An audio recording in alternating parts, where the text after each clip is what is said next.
The missile is very tired. He is Eepy. The missile has had a very long day of splashing bandits and wants to take just a small sleep.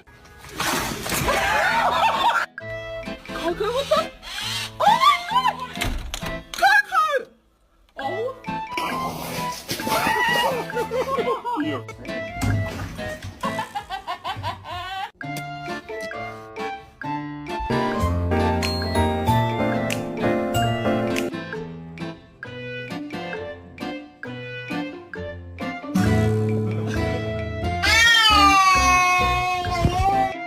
Where is it? You don't know?